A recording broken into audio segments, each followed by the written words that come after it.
নবম pay scale আজকের শেষ আপডেট। সরকারি কর্মচারীদের জন্য বড় খবর, সম্পূর্ণ বিশ্লেষণ।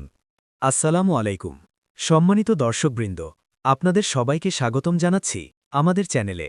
যারা এখনও আমাদের চ্যানেলটি সাবস্ক্রাইব করেননি, তারা এখনই সাবস্ক্রাইব করে পাশে থাকা বেল আইকনে ক্লিক করে রাখুন, যেন সরকারি চাকরি, বেতন কাঠামো ও গুরুত্বপূর্ণ আপডেট সবার আগে পেতে পারেন।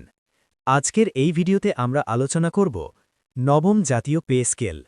আজকের সর্বশেষ আপডেট, সরকারি কর্মচারীদের দাবি, অর্থ মন্ত্রণালয়ের অবস্থান, ভবিষ্যতে কি হতে পারে। তাই ভিডিওটি শেষ পর্যন্ত দেখার অনুরোধ রইল। প্রথমেই জেনে নেই নবম পে স্কেল আসলে কি। বাংলাদেশের সরকারি কর্মচারীদের বেতন কাঠামো নির্ধারণ করা হয় জাতীয় পে স্কেলের মাধ্যমে। বর্তমানে চালু রয়েছে অষ্টম পে স্কেল, যা কার্যকর হয়েছে ২০১৫ সালে। সরকারি কর্মকর্তা কর্মচারীরা দীর্ঘদিন ধরে দাবি জানিয়ে আসছেন, বর্তমান বাজার দর, দ্রব্যমূল্য বৃদ্ধি ও জীবনযাত্রার ব্যয় অনুযায়ী নতুন নবম পে স্কেল এখন সময়ের দাবি। আজকের সর্বশেষ আপডেট, আজকের সর্বশেষ তথ্য অনুযায়ী অর্থ মন্ত্রণালয় সূত্র জানিয়েছে, নতুন পে কমিশন গঠনের বিষয়ে প্রাথমিক আলোচনা চলছে। বিভিন্ন ক্যাডার ও কর্মচারী সংগঠন আবারও দাবি জোরালো করেছে। মূল্যস্ফীতি ও জীবনযাত্রার ব্যয় বিবেচনায় আনার বিষয়টি আলোচনায় আছে, তবে এখনও চূড়ান্ত ঘোষণা আসেনি। অনেক সংবাদমাধ্যমে বলা হচ্ছে, সরকার ধাপে ধাপে এগোতে চাচ্ছে, যাতে রাষ্ট্রীয় অর্থনীতিতে অতিরিক্ত চাপ না পড়ে। কর্মচারী সংগঠনগুলোর দাবি, সরকারি কর্মচারী সংগঠনগুলোর প্রধান দাবিগুলো হল মূল বেতন বৃদ্ধি, টাইম স্কেল ও সিলেকশন গ্রেড পুনর্বহাল, বাড়ি ভাড়া ও চিকিৎসা ভাতা বৃদ্ধি, পেনশন সুবিধা আধুনিকীকরণ।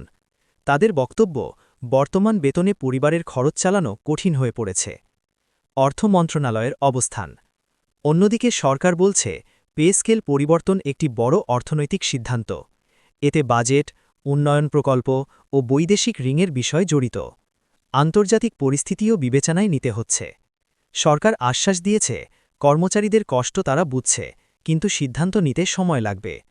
বিশেষজ্ঞদের মতে, প্রথমে পে কমিশন গঠন, রিপোর্ট তৈরি, মন্ত্রিসভায় অনুমোদন, তারপর বাস্তবায়ন। এই পুরো প্রক্রিয়ায় ১ থেকে ২ বছরও সময় লাগতে পারে। তবে চাপ বাড়লে সরকার দ্রুত সিদ্ধান্ত নিতেও পারে, এমনটাই মনে করছেন বিশ্লেষকরা। বর্তমানে সামাজিক যোগাযোগ মাধ্যমে অনেক ভুয়া তথ্য ছড়ানো হচ্ছে।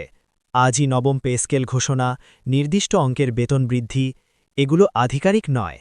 আমরা আপনাদের অনুরোধ করব, শুধু দায়িত্বশীল সংবাদমাধ্যমের তথ্যের ওপর নির্ভর করুন। সবশেষে বলতে চাই, নবম পে স্কেল নিয়ে আলোচনা চলছে, দাবি বাস্তবমত, কিন্তু চূড়ান্ত সিদ্ধান্ত এখনও আসেনি। আমরা আপনাদের সর্বশেষ ও নির্ভরযোগ্য খবর সবসময় এই চ্যানেলে জানানোর চেষ্টা করব। ভিডিওটি ভালো লাগলে লাইক দিন, আপনার মতামত কমেন্টে জানান, চ্যানেল সাবস্ক্রাইব করে সাথেই থাকুন। আল্লাহ হাফেজ। আবার দেখা হবে নতুন আপডেট নিয়ে।